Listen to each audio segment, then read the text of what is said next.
Le nom de famille. Par définition, il correspond au nom d'un des parents ou des deux. Il est transmis de génération en génération et il unit les membres de la famille.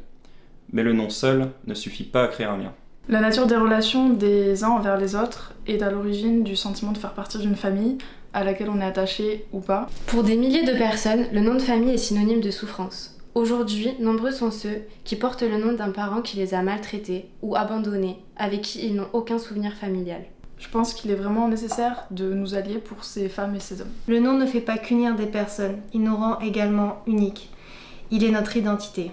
Mais comment se construire quand on n'est pas en accord avec celle-ci? Certains diront qu'il est déjà possible aujourd'hui de changer de nom lorsque celui-ci est associé à un passé douloureux. Seulement, la procédure actuelle est longue et coûteuse et peut s'avérer destructrice lorsqu'elle saute par un refus. On demande aux intéressés de justifier leur motivation, leur légitimité. Nous pensons que dès lors qu'un besoin est exprimé et qu'il relève du bien-être de l'individu, alors il est légitime et doit être écouté. Personne ne prendra la décision de changer de nom sans raison valable. Comme dit le docteur Dupré, rien ne peut détruire la relation d'un enfant avec son parent, si ce n'est leur relation intérieure. La loi de Patrick Vignal et de Porte-Mon-Nom n'est pas clientéliste. Elle ne vise pas une minorité de la population. Elle permettra d'augmenter les libertés de chacun et permettra aussi à certaines personnes de clôturer avec un passé douloureux. Cette loi n'est pas non plus un combat des femmes contre les hommes, c'est simplement une loi qui vise l'égalité.